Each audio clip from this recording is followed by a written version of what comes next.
Good afternoon, everyone, and welcome to today's edition of Black Health Trust. We're so happy that you chose to spend this hour with us, and we are going to go right on into the program since we had a slight delay in the start, and I will turn it over to our founder, Dr. Randall Maxey. Again, thanks everybody for joining today's version of Black Health Trust, and hats off to Simon for saving the day. I sent out an old link and he picked it up and fixed it. Whatever he did, he fixed it. Thank you, Simon. Let's go with the first slide. We have Dr. Walks on, Dr. Nabors-Stevens, and Dr. Hines.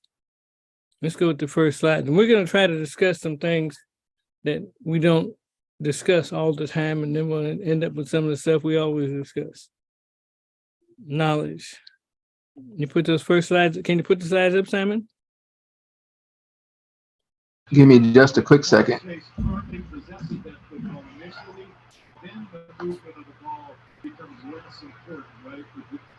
it doesn't appear, in my opinion, to have firm control of that football on the front end, he's got to secure that ball. I feel that the ball continuously moves throughout that process. Wonder who has the football game playing. That would be Simon.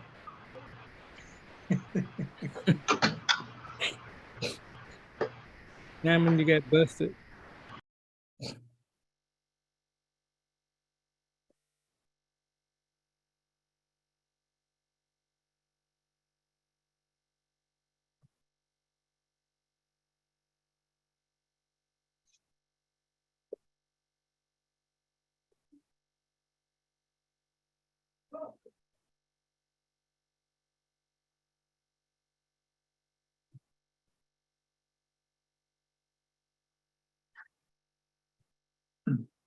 Okay.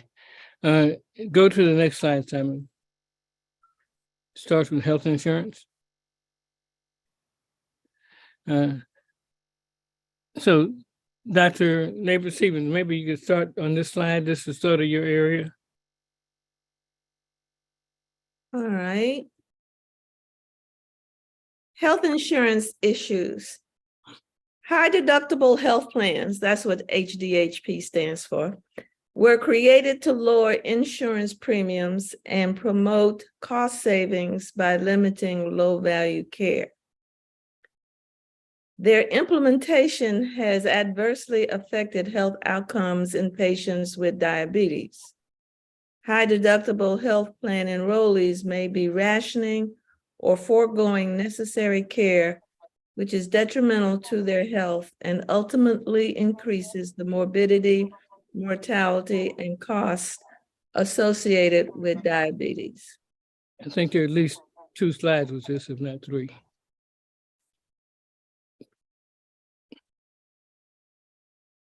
The most common baseline deductible amount for the high deductible health plan enrollees was $501 to $1,350, compared with $251 to $500 for the non-HDHP group.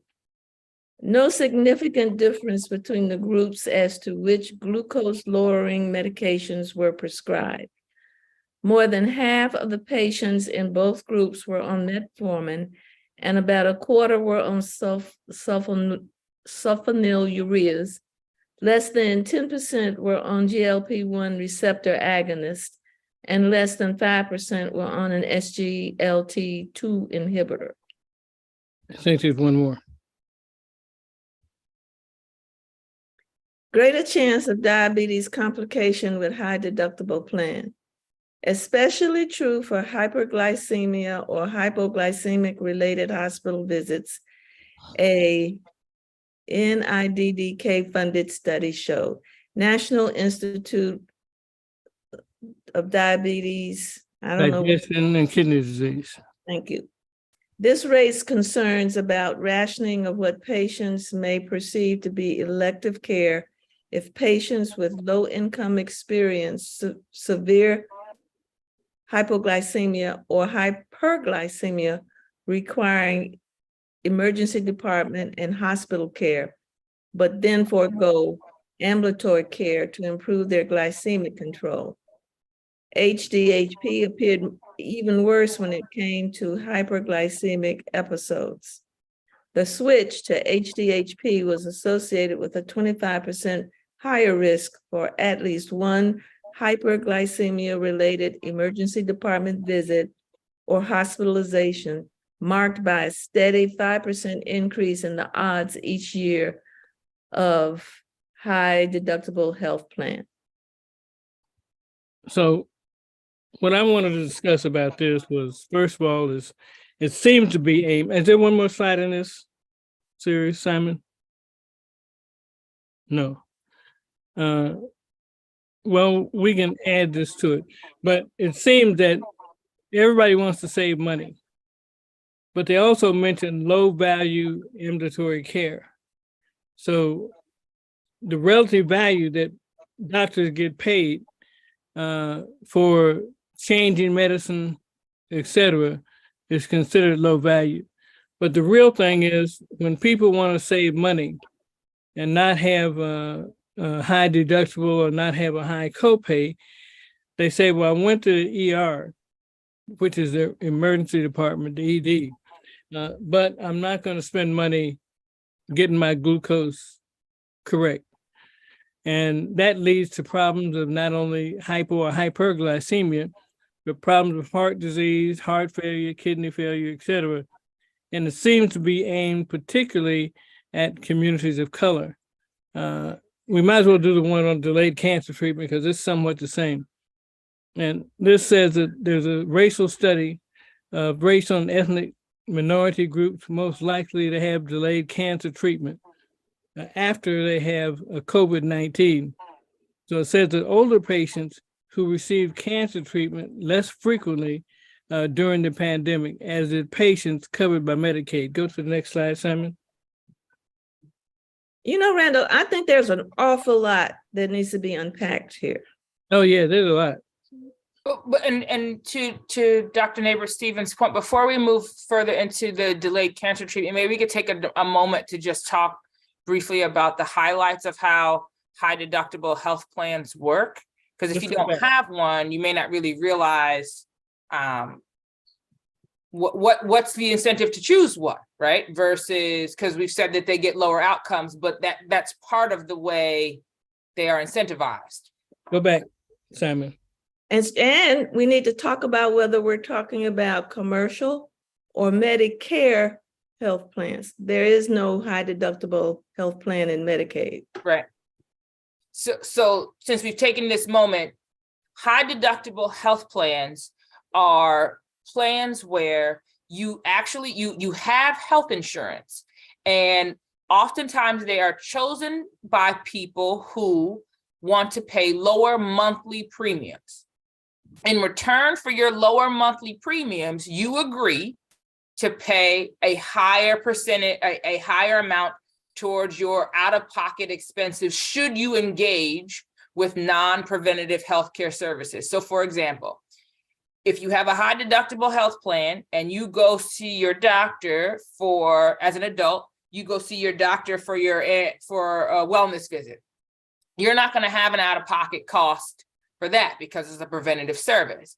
But if you go see your doctor because I've sprained my ankle and I need an x-ray and it hurts so bad I can't walk on it, you're going to have to pay out of pocket or via your health savings account plan. If you have an employer and you've signed up for the health savings account plan, we could talk about that in a second too. You're going to have to pay the full cost of that out of your pocket up until the amount of your deductible. So for example, if you're high, because it's called high deductible health plan for a reason. So if your deductible is, let's say, $7,500, you're on the hook for the first $7,500 of your healthcare costs.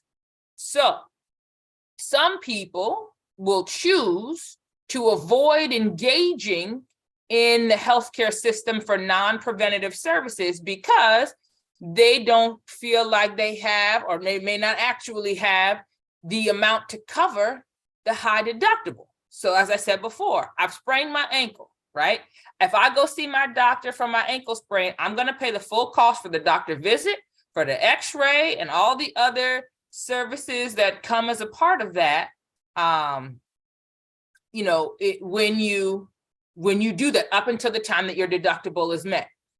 What's different than some of the more traditional plans would be if I had same thing, I have a more traditional, employer-based health plan, or not a high deductible health plan, or Medicaid, like we were talking about, you're going to pay your copay, whatever, your $30 or $40, $50, and it's going to cover the cost of your doctor's visit.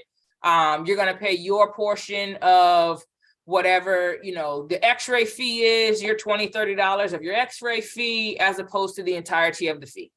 So it is one of the reasons why, in general, everyone is not a good candidate for a high deductible health plan. So for example, if you know you have chronic diseases, you probably shouldn't select the high deductible health plan, because it's going to cost you to get the care that you need in a higher kind of lump sum way than it does to pay the monthly premiums. Now, if the real market for these are for the 25-year-old healthy person, right, who wants to be insured for catastrophic coverage. If, again, same thing, I'm out playing basketball, I sprain that ankle, fine, right? I go get that taken care of, whether it's in the ER or whatever. But all the rest of the time, I don't need to engage in chronic care services. Those folks are usually healthier people, are usually a better candidate for the high deductible health plans. What you're but saying, there's no limit on anyone can sign up for one. Anyone can choose one. so you're saying that if you're 25 years old and bulletproof, high deductible is good for you? Potentially. I mean, there's, potentially that's where, because even what we're highlighting in these slides we're talking about chronic care, right? Chronic care management is going to require you, and the management of your chronic diseases is going to require you to see oftentimes multiple types of specialists to make sure that everybody's staying on top of things, right? If we're talking about diabetes and congestive heart failure, there's usually a cardiologist involved, there's medicines involved, there's tests involved. In the same, most people aren't looking to pay the entirety of their deductible every year. I don't even have a high deductible health plan, and I'm not looking to have to spend. So I want you to be clear about what groups of people should get what type of insurance. Can you just outline it from what you're saying? Who should get high deductible? Who should get the other plans? I would suggest that if you have chronic diseases, you should select something other than a high deductible health plan. But the reality is, this is a math question, right? And whether or not you want to sit around and actually do the math to figure out where's the best place, because that's ultimately what it is. It's a complex math problem. But the question is, if I go see my doctor X many times a year, right, and I'm putting my money in my health savings account. So oftentimes, especially if we're talking about employer-based high deductible health plans, some of them are not. You can go to the healthcare exchanges and just get a straight up high deductible health plan separate from an HSA or a health savings account. Oftentimes in an employer scenario, they will be tied to a health savings account. And in the health savings account, you are essentially putting that money aside. It's being deducted from your paycheck, right? And that money is going to that account such that when fees associated with your high deductible health plan come up, the money for them is already sitting there waiting to be used. That's why it's called a health savings account. And there are some tax incentives to put your money in there, as opposed to just pulling your money out from, your credit card or straight from your checking account to pay for them. So that is another reason why sometimes people will use them. And so in addition to your health standards, how diligent are you going to be about putting that money aside to make sure that your deductible is funded? If you're not the type of person that's the money that comes in goes right out, right? Then that might not be a great option for you either, even if you are healthy, because it only works if you have the money to pay for the deductible. Otherwise, it's just like you said, people are going to choose to knock up. Excellent. Dr. Neighbor, Stephen, Dr. Walsh, any comments on this? I think Dr. Hines did a wonderful job of breaking down a complex or potentially complex decision-making process that you have to do annually if you're involved in commercial insurance. So I know we don't have it on the slides, but Dr. Hines, might you or one of us discuss briefly how this fits with pharmaceutical benefits or Part D? That has nothing to do with it. Hold on, in terms of tier 1, tier 2, and 3 drugs, it is related, Barbara. No, Part D is Medicare. I It said doesn't have related, anything to do with this. Barbara, hold on. It's related to cost and send somebody comment on it. So let me comment on cost while we figure out, because you guys lost me with tier 2 and Part D. But let me say something about cost. It is very different when you say, oh, I can save all this money every month. And that's what Dr. Hines is talking about. It sounds great. Instead of paying $500 a month, I'm paying $300 a month. But what Dr. Maxey started with was the fact that people's health status isn't as good. People aren't getting the care that they might otherwise get. And that's what happens when suddenly you're looking in the face. If I go to the doctor, doesn't matter whether it's deductible or not deductible, if I go to the doctor, I'm going to be spending this money. And if I don't go to the doctor, I'm not going to be writing this check for this money. It is a problem because we may think that we're going to put the money aside. Again, as Dr. Hines said, maybe you're not the diligent saver you think you are. Maybe it's like your New Year's resolutions. On January 1, you were all in, but by January the 5th to 6th, you're not doing what you were supposed to do. So we have to help each other understand that it is very different when you are going to the doctor and it's going to cost you a $30 deductible versus I need to go to the doctor, but it's going to cost me $300 or $400 or even more than that right now. So it can impact your overall health. And that's where Dr. Maxey started with the first slide. People who are using these, the statistics show, the study shows they're not getting the health maintenance care that they need. Exactly. Now, where I was going with the tiers of the drugs, and this will affect a lot of people that are on Medicare, not so much Medicaid, and that is if you have diabetes, if you have hypertension, and some of the other chronic diseases, the new medicines that are coming up that will save your heart, save your kidneys, etc., are at tier 3 level. And the cost of these drugs, some of them are $5,000 for 3 months. Some are $2,000 for 3 months. And according to when you buy your health insurance at the annual open enrollment, like Dr. Hines says, it's a math problem. Is it better to pay $70 or $100 a month and not have to pay $2,000 or $3,000 a month for the drugs? You have to make that choice. But it's very important to discuss not only your high deductible insurance, but your drug plan. Now, people who go to Medicare Advantage and get Part C, but also get the toaster and dental floss and et cetera, you're not so challenged by that. But people who are on straight Medicare, you're the most at risk. And not only do you have to worry about the monthly cost, there's something that comes up around October, November called the donut hole. In that donut hole, you have to pay out essentially cash out of pocket for all your medication for about 3 months.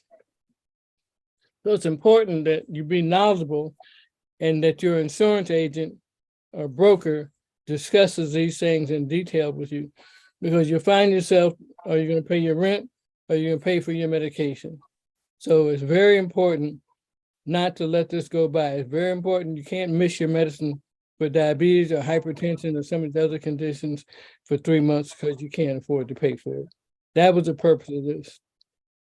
And Yeah. just to further to that point too, in a high deductible health plan, your deductible is usually also tied to your pharmacy medication benefits too. So that same deductible is applicable to your medication. So as Dr. Maxey was saying, until your deductible is met, you're paying the full cost of your the full cost of all of those covered expenses. So you're paying the full cost of your medicines, the full cost of those visits, the full cost of your labs, your imaging, until the deductible is met. Hazel Tanner put a question in the chat. If someone gets a high deductible health plan, should they pay the difference in premiums into an HSA? So you have the money to pay for treatment when it's needed? Again, in my mind, this is a math question. If I know my deductible is $7,500, I'm gonna divide that by 12, and that's gonna be what I'm gonna put into my HSA so that it's funded to meet my deductible. That's what I would personally do. But however the math works out so that the amount that you're putting into the HSA meets the deductible. Excellent thing. Any other thoughts on this? Any questions we need to address in the chat? Dr. Maxey, may I? Yes, sir. It's extremely important for patients to make sure that they get professional advice when choosing their insurance benefits, because a professional is more likely to guide the patient through the maze that you guys just discussed in the previous conversation here, so that the right choices can be made about choosing a proper plan for the patient, because one size does not fit all. You may be young, you may be in an early demographic, but you might have a weakness for fast food, and you may not have the best diet in the world, and that would put you at risk. That would put the patient at risk for cardiovascular problems, for obesity, and those kinds of things that can exacerbate a diabetes mellitus threat. So careful advice, caveat emptor, get professional advice on insurance plan choices. There are also some companies out here, and maybe we'll have them on in a week or two, that have plans that are like, everybody's heard of this GoodRx, these cards you can take to the pharmacy and get a better price. You want to discuss that, Dr. Gibson? Those are basically spinoffs, if you will. Let's call it spinoff from what's known as a pharmacy benefit manager. A pharmacy benefit manager came on the scene at the advent of managed care, and they were originally intended to manage the formularies for the various insurance programs. Well, somehow a strange thing happened on the way to the bank. Pharmacy benefit managers recognized that they were in a position as middlemen to actually begin to pocket large sums of money. So much of the exacerbated cost of pricing, not cost, pricing, there is a difference, because pricing is marked up cost, is a direct result of the nefarious movement of premium funds by pharmacy benefit managers. So caveat emptor on PBMs. Is Dr. Steiner on? Is Dr. Ken Steiner on? That's Neighbor Stevens. Yeah, I'm Dr. Maxey. I know you have a comment on some of these things. I have lots of comments. Thank you. Well, yeah, the pharmaceutical benefits management folks, I've met with a few of them personally, been over their homes, and they've been robbing America, like to the tune of, billions of dollars a year. And so it made this opening hole for GoodRx and many others to, there are about maybe 30 of them now that do the same type of card. They're free. Just go to goodrx.com, and you can go to CVS, Walgreens, and Rite Aid and price them out even before you go to know which pharmacy to go to. And my personal experience, I was at CVS not long ago, and my drug was $178 there. And when I just looked on the app, it was $17 over at Rite Aid. And I showed them that, and they said, well, you'll have to go to Rite Aid. And sure enough, I got the same drug for $17. So it shows you the money that if you're an advocate for yourself and you shop around as far as medications, certainly you can save a fortune. And Walmart's been a big proponent. And then if you go to the Mark Cuban pharmacy, oh my goodness, it's almost impossible to believe. When I went there some time ago, he actually showed me the cost of my medication was a penny a pill, and they were charging $6 for 90 days. And when I went to other pharmacies, they were all over $50. So, this behooves us to all be wise consumer shoppers, besides, thinking about how we're going to come across our deductible and whether or not we should take a higher plan or a lower plan. I think for sure we should also, when it comes to medications, be a good shopper. There's also another question. I have, say, Blue Cross Blue Shield, but in order to get the best coverage from them for drug prices, they want me to go to CVS versus Walgreens. So seems to be a lot of unholy hookups. May I? May I, Dr. Metzger? Yes. Certain pharmacy organizations like a CVS, like a Walgreens, like a Walmart, may have a you call it unholy alliance, but they have what are known as contracts with specific suppliers, which is why you can get incredibly varying price ranges on the medications, such as those that were described by Dr. Steiner. And that has everything to do with the manipulation of the margin, the markup between the actual cost of the medication and the price that the patient ends up paying, which is all the more reason why it's so important for everyone to seek advice, professional advice on choosing a pharmacy benefit and choosing a health insurance program. Okay, one other question. This is for Dr. Steiner. So this goes beyond just pharmaceuticals. I recall a year or so ago, I had a patient that had no insurance and they needed an MRI. And that usually costs around $2,500 to $3,000. I called you and you got me a price for $300 for that person. Dr. Steiner? He's muted. Can you unmute? Okay, now we got unmuted. Good. Yes, you can also shop around for yourself. If you have a plan like Medicare or Medicaid or what have you, most places are obligated to accept those fees as payment, that fee schedule. But if you're uninsured, like Dr. Maxey is referring to, or you want something, what we call a non-covered service, and that could be something like hearing aids, for example. It's amazing in this day and age that hearing aids are not covered by Medicare. It's shocking. And there are lots of other things that are not.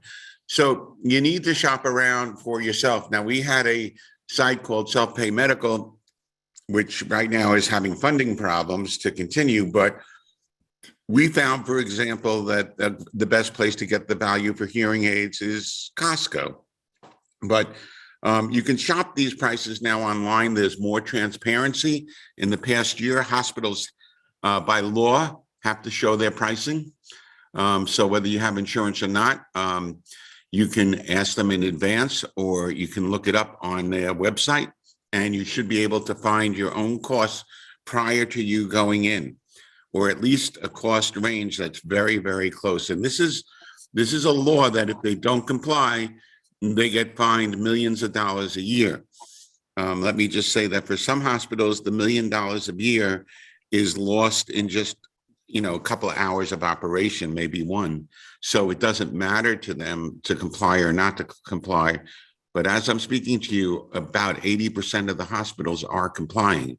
So this goes back to being your own advocate. As Jocelyn said, time and time again, be your own advocate. Get out there and look up prices before you go. It is possible. And GoodRx is everyone should be at the GoodRx site and have the card on your phone or in your wallet, just so you can have a starting place. Very simple. And it's Alright. free. Thank you so much. Okay. Can I just chime in on Dr. Gibson's comment about finding a professional when you're choosing your health insurance plan? Sure. They're not always easy to find as a human, right? But if you get somebody who's computer savvy, there are a lot of website search engines and things like that that are designed specifically to do health insurance plan comparisons that can help you, whether it's for Medicare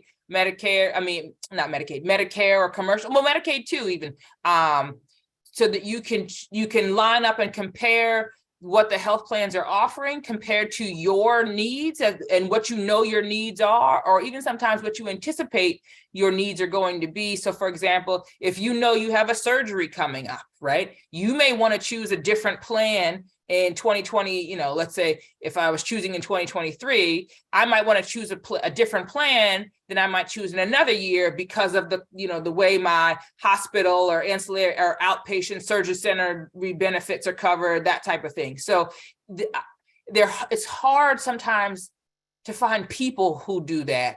But there are a lot of places on the internet and sometimes within health plans. So for example, use the example of Blue Cross, right? Blue Cross Blue Choice within them has multiple plans that they offer, and they have a comparison tool. Kaiser Foundation has some, healthcare.gov also can link you to some that can help you pick what are your personal priorities so that you can pick a plan that works for your needs. All right. Well, thank everybody for participating in that.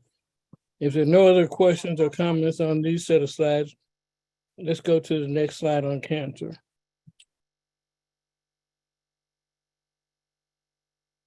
Dr. Walks, maybe you can start off on this one. Okay, delayed cancer treatment. There's a study, racial ethnic minority groups are more likely to have delayed cancer treatment after COVID-19 infection. Older patients received cancer treatments less frequently during the pandemic, as did patients covered by Medicaid. Next one, please, Simon.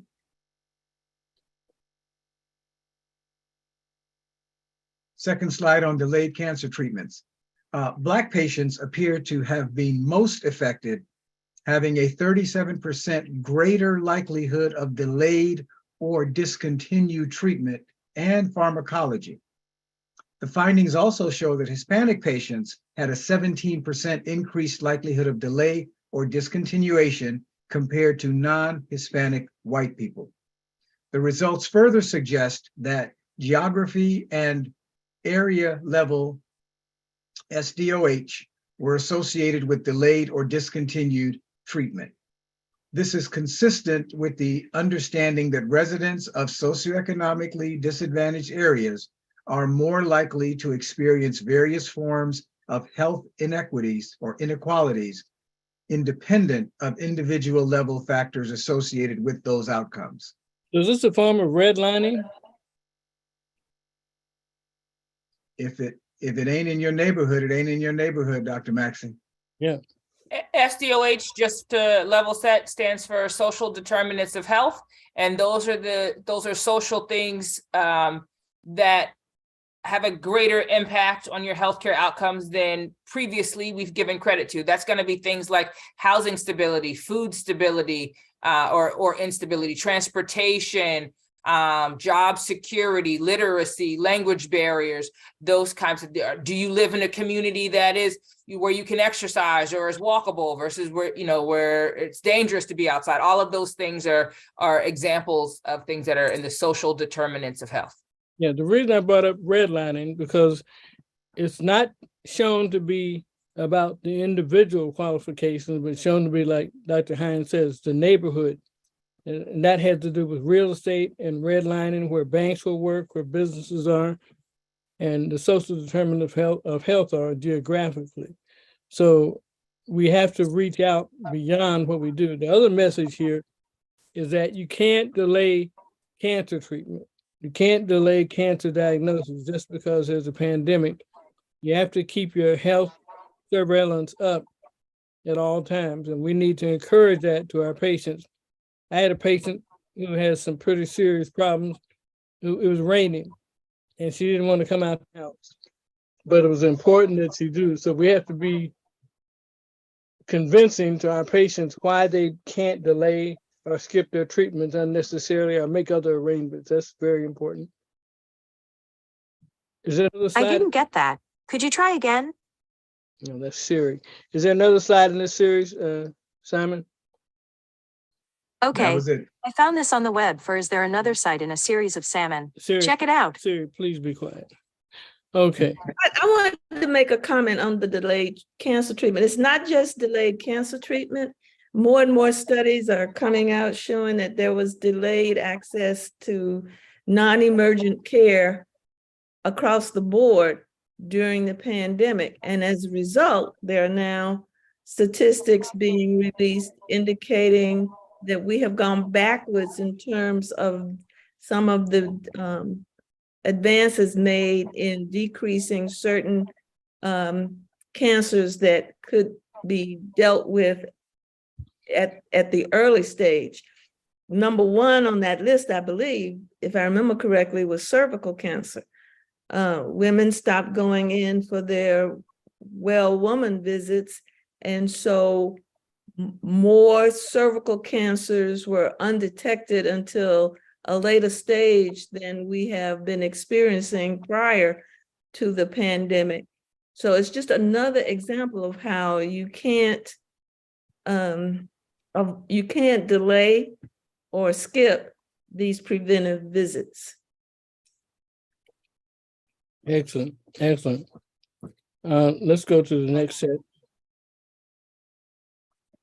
So our title today was just a matter of knowledge and making sure we hammered home a couple of things that seem to always be with us. This one is on bivalent vaccines. And we talked about this a little bit last week, but Dr. Hines, maybe you could go through this with us. The letters are kind of small, I apologize. No worries, got it. Let's see here. Previously vaccinated adults in the U.S. who have not received the bivalent COVID booster vaccine were often unaware that they were eligible, or they did not know it was available, or they thought they already had immunity, according to survey data from the CDC.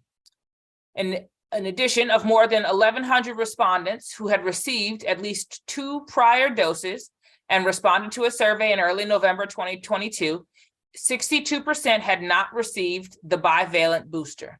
When asked why they did not get it, 23% said they were unaware that they were eligible, 19% said they did not know where or that it was available, and 19% said they thought they already had immunity against infection, and these results were reported by Duke University.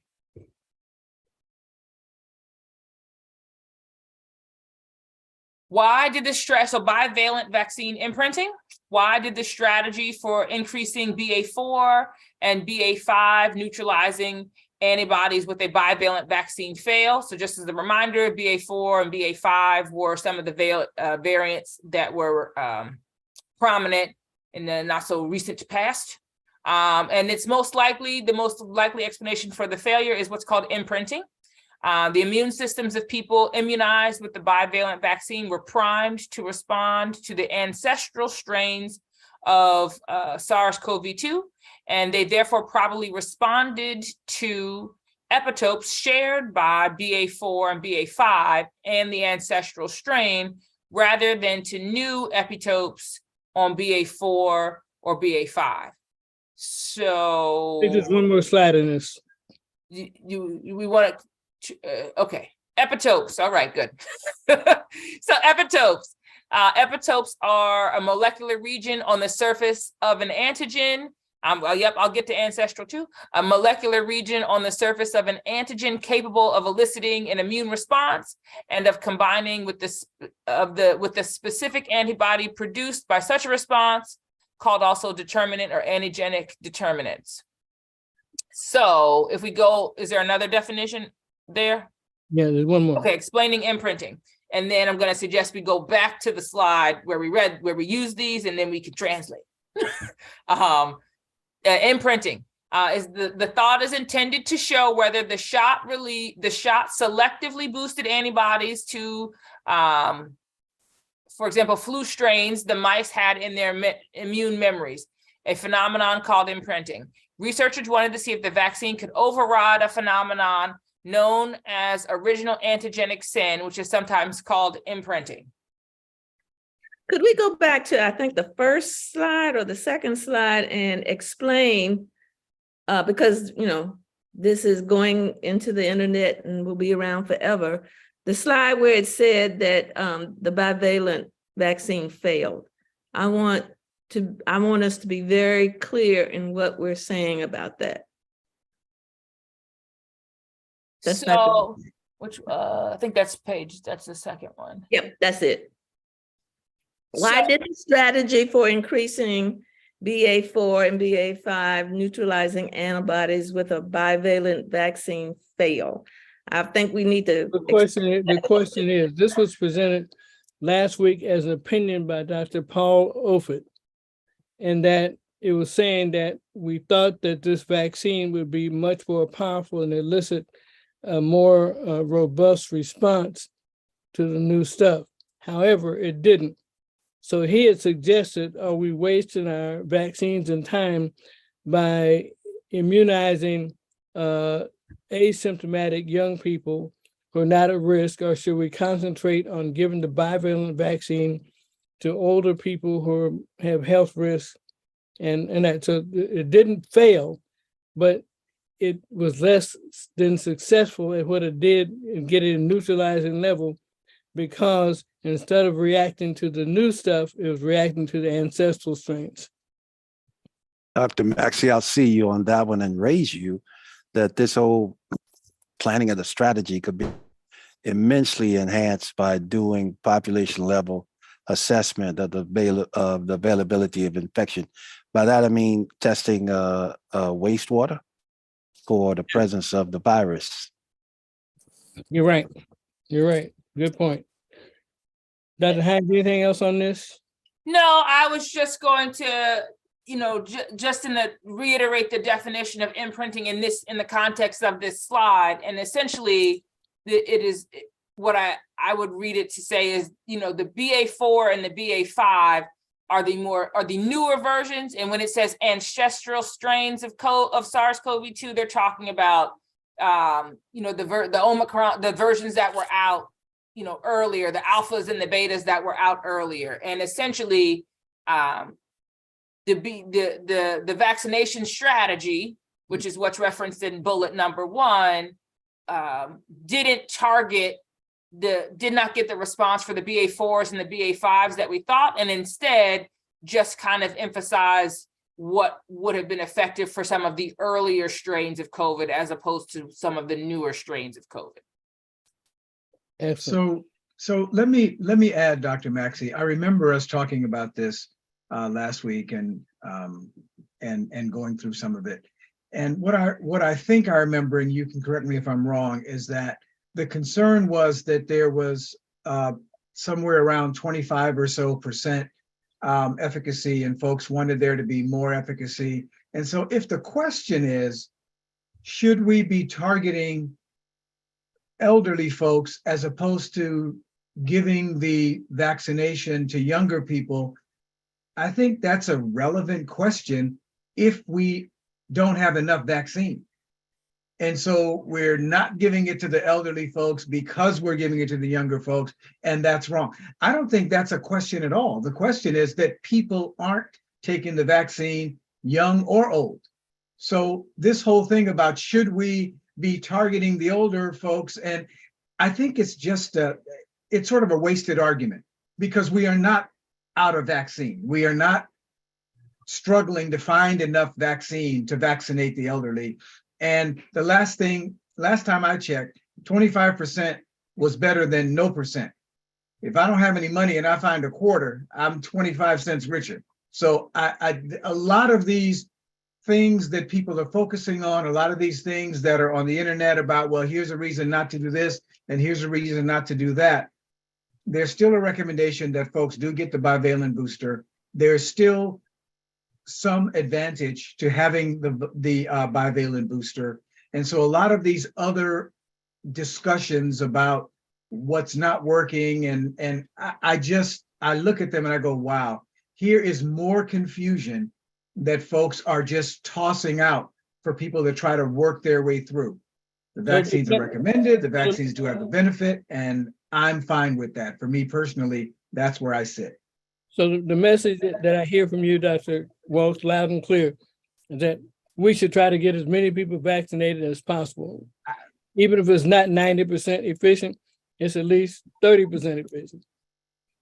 All I know is my mom is 90. She got all of her vaccinations and all of her boosters and tested positive for COVID and just kept on walking around. All right. That's all I know. All right. Let's go to the next slide.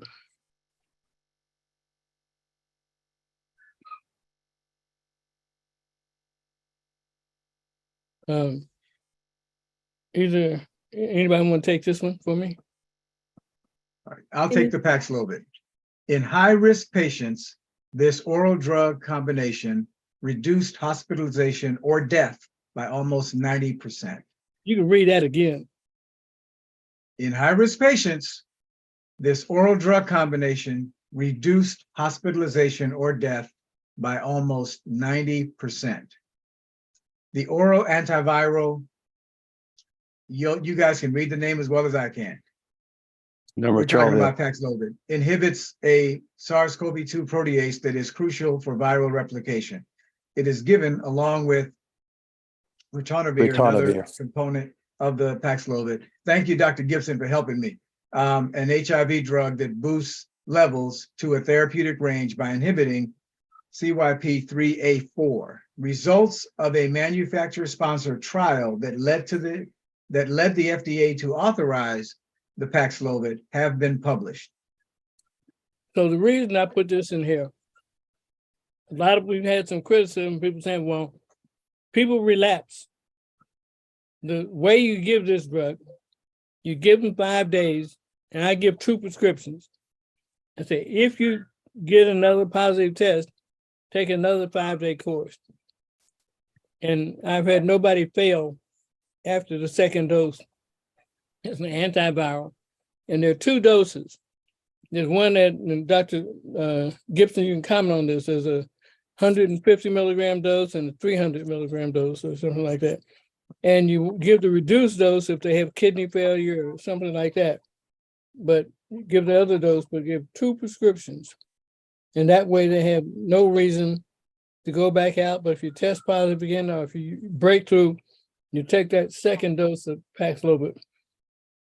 Can you say that again, Dr. Maxey, about how important it is as a nephrologist for people to be mindful of their kidney function before they indulge in Paxlovid? Right.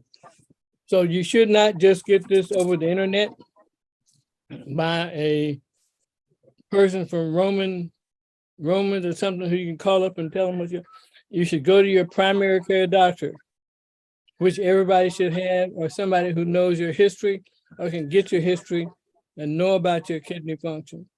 You can expect that your kidney function might be compromised if you have long-term diabetes, long-term hypertension, and certain other things, because you don't want to overdose yourself on this. Thank you. Next one.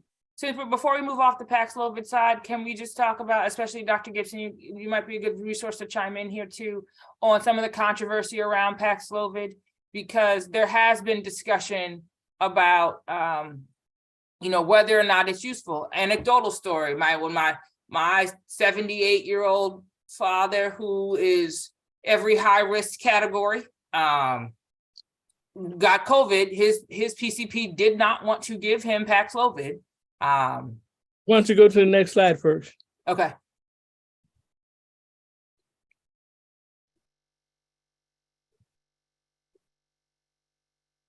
Why don't you do that slide, Doctor? Paxlovid study. In this phase 2/3 clinical trial, 2,200 plus non-hospitalized adults with COVID-19 and less than 5 days of symptoms were randomized to receive Nirmatrelvir, and ritonavir or placebo for 5 days. Participants had at least one risk factor for progression to severe COVID-19 and were not yet vaccinated for COVID-19. Among those treated within 5 days of symptom onset, hospitalization or death occurred in less than 1% at 0.77% of those taking the Nirmatrelvir. ritonavir combo, and hospitalization or death occurred in 6.3% of those taking placebo, which shows a relative risk reduction of 88%. And the most frequently reported adverse event was dysgeusia, which is a change in your taste. Oftentimes is described as a metallic taste in the case of Paxlovid, which occurred at 5.6% versus 0.3%. And diarrhea was the other side effect reported, with 3.1% in those taking the combination drug and versus 1.6% in those taking placebo. I think there's one more slide, if I'm not mistaken. Paxlovid's advantages. Well, the advantages are it's orally administered, so you can take it by mouth. It's active against the variants of concern, including BA1, 2, of the Omicron lineage. And its major limitation is interaction with medications metabolized by CYP3A4, which are a set of receptors in your, in your kidneys. Liver In your liver, right? That then metabolize certain drugs. So different drugs in your body get metabolized through different pathways. So the more drugs that go through the same pathway, the more likely you are to have drug interactions. This consequence can be managed in many, but not all, in patients by temporarily stopping or reducing the dose of the interacting drug. Now go ahead with your comments. So I was just saying, having a conversation so that if you are someone who would be a good candidate for Paxlovid, as we talk about frequently on this show, you may have to advocate for yourself to get it. And like I said, in the case of my dad, all the risk factors, too many. And when he got COVID, his PCP wanted to give azithromycin and steroids. And it was he had a whole manifesto on why he didn't want to give Paxlovid. And we had to go back and we had to go back and forth. And eventually he got it. He did fine with COVID, but and it's not the first time I've heard that from other colleagues too. So it's just being mindful that there are potential disadvantages, there are potential side effects, yes, right?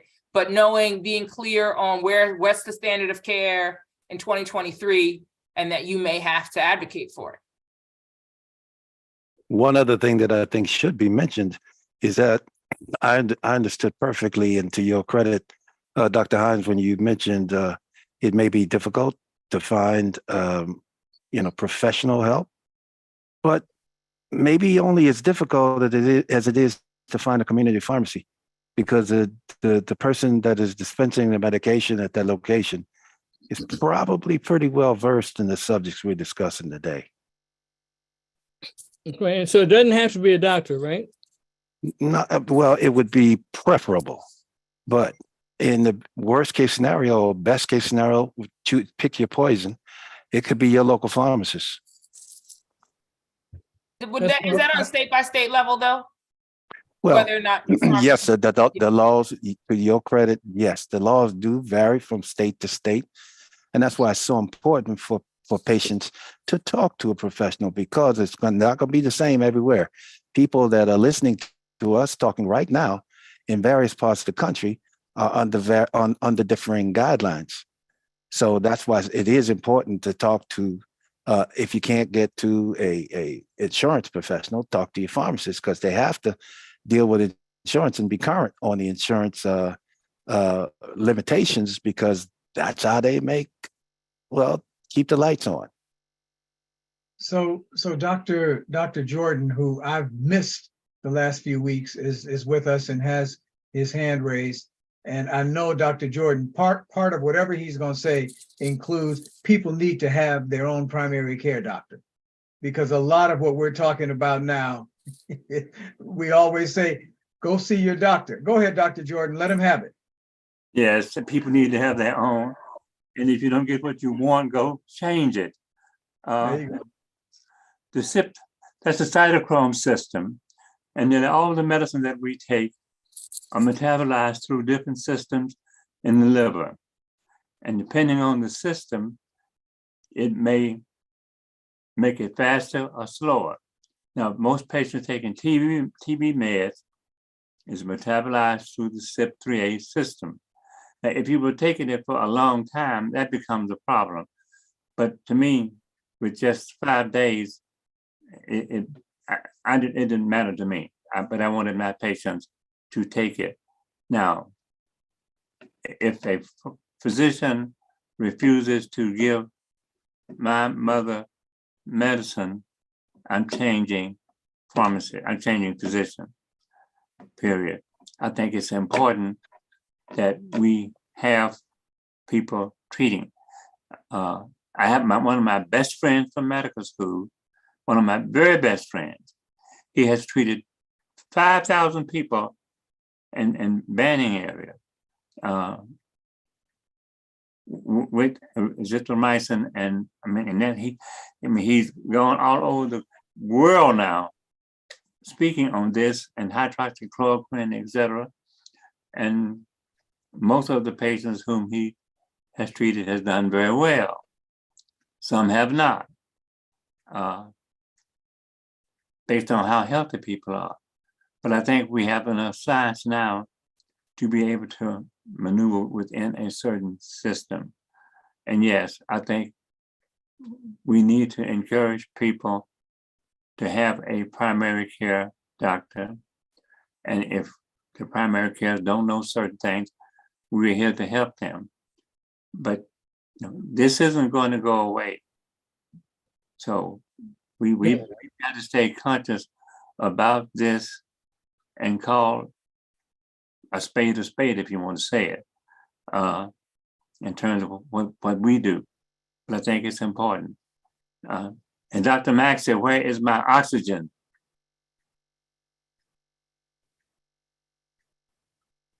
He was supposed to send me some oxygen a month ago. He sent me nothing. Crickets. I called them. We have to get your insurance to them. I'll call you after this call. Okay. I would like for us to have Dr. Johnson speak. She put some very important information in the chat, but the chat is not available on the YouTube version. So if she could verbally give that information, that would be great. We could help Dr. Johnson get unmuted. There we go. Good afternoon. I think this is important because, like Jocelyn said, every single African-American person that I know who developed COVID, they can't get a prescription for Paxlovid. And many of them have comorbid diseases. I had to strongly advocate for a friend of mine who had lupus and all kinds of problems just to get Paxlovid, and clearly she was a candidate for it. So recognizing that Paxlovid has been underutilized, there is very strong data that shows that Black and brown people are not getting treated with Paxlovid. And Paxlovid can really save lives, as David is clear. Plus, you know, you saw President Biden took Paxlovid, Dr. Fauci took Paxlovid. And when you see people that are powerful and elite that take Paxlovid, if it's good enough for them, I'm not saying that that means everybody else should run for it, but at least you ought to be able to be considered for it. So the government, recognizing that there is a differential distribution of Paxlovid, put out a test to treat program. Now, again, some people may be opposed because you can argue that maybe it inhibits people from going to their primary care doctor. But we still have a lot of primary care doctors that will prescribe ivermectin, azithromycin, and steroids to our people with COVID instead of Paxlovid, which is an antiviral treatment. And those medications aren't. So they have this test to treat where you can call 1-800-232-0233 to find out if there is a test to treat program near you.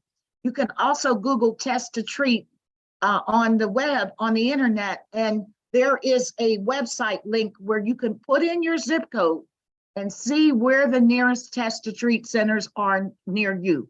A lot of them are CVS Pharmacy. I happened to just find this just yesterday for a friend of mine in Las Vegas who had recently been diagnosed with COVID, and her PCP told her she didn't need it, but yet she was over 65 and she had comorbid conditions. So again, I think it's been said many times, we have to advocate for ourselves in ways that other people don't have to advocate. So it's important to know this information. We still have a lot of ignorance among the medical profession, Dr. Johnson. So we have to get around those people. So I think her words are to be well heeded. We're at our hour plus time. We're about 7 minutes late in getting started. Are there any burning questions that we have left in the chat, doctors? I don't think we have burning questions left in the chat, Dr. Maxey. I think we're okay. Okay. Dr. Hines, got some final words? That was another great discussion. I will just reiterate about from the beginning portion of the talk, when it's time to choose your health plan, make sure, just like you would insurance shop for your car and all the rest of those things, when it's time, when it's your open enrollment time, go ahead and check just to be sure that you're still getting, that you've still selected a plan that is most beneficial to you and whatever your specific situation is, because those things change. Okay, thank you, Dr. Hines. Dr. Wilkes. So, Dr. Maxey, I think if I take an umbrella of the things that we've been talking about today, it's really important for us to be our personal advocate in this entire complex, varied healthcare system. It is, we talk about individualized healthcare. We need to have a primary care doc. We need to know ourselves enough so that we can have an intelligent conversation with our doctor about what they're going to prescribe. So it isn't just a matter of get a doc and go see your doc. It's a matter of get a doc, try to find out what's going on, try to read on your own. So much information is available to us, not just going to Instagram and TikTok, but actually looking up and reading about the things that are impacting our health.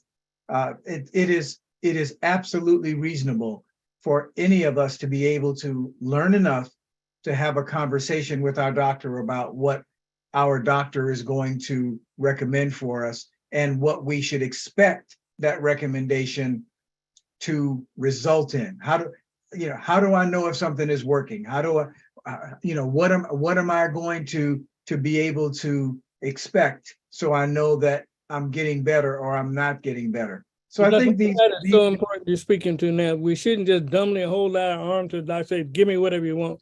We have to have an intelligent discussion with them, right? Unless the doctor is Dr. Maxey or Dr. Hines or Dr. Neighbor Stevens, I'm not holding my arm out and closing my eyes and saying, do whatever you want. That's what I got. Dr. Neighbor Stevens. Well, I think that this is a conversation that we will need to revisit from time to time, because as we go forward and new information is revealed, it will impact some of the decisions we make. The other reason we need to revisit this whole personal advocacy subject is it's not just true about your physical, your encounter with your physician or your insurance selection. It's everything associated with health. You really have to be your own advocate or have a personal advocate. Dr. Maxey knows that I'm very concerned about what's going on in hospitals, and I'm not bashing the hospitals. I'm just saying that you need to have an advocate in every venue of the healthcare system. I think you're right. And there's something called a CYA mentality that people have in general. And we have that also oftentimes in the business side of the health profession and the medical side of the health profession. CYA, cover your ass. And So Dr. Maxey, can I just jump in, because I know Dr. Neighbor-Stevens intended to say to us that we all just have to keep using common sense. We have to continue to wear our masks, continue to wash our hands, continue to keep some distance away from folks, because it's not just COVID, it's still the flu, it's still the common cold, it's still RSV, it's still all of these things that are out there. So that common, and Dr. Maxey, don't tell the bishop I said this, but I was in church today and the bishop said that now that we've gotten past COVID. oh my goodness. I know he didn't mean to say it, but Oh, if no. anybody else says to you, now that we've gotten past COVID, step back from that person. We're still losing, I think, 500 people a day to COVID, in addition to the people dying from the flu and everything else. So common sense, common sense, common sense. Well, Thank you. Okay, let me add to that. I had an email, somebody sent my wife an email. And there are some people saying that the unfortunate young man from Buffalo had a cardiac arrest because he had had the vaccine for COVID. We got to stop listening to that kind of crap and stop having information. And like you say, if a doctor says that, hit him in the head. That's the dumbest thing I ever heard. We have to stop falling for misinformation. They're misinforming our people. And this is a war we're going on. It's not just a health war. It's a war against communities of color. And we have to protect ourselves. And the more that we know, and we can bring, the only question that's a dumb question is the one that you don't ask.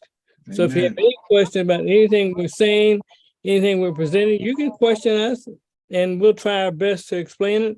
If we don't have the answer, we'll try to go and find it in a credible way. In connection with that last comment that you were making, I don't know when, but I look forward to the time when we have the start of our conversation about artificial intelligence, because that is something that we really are going to have to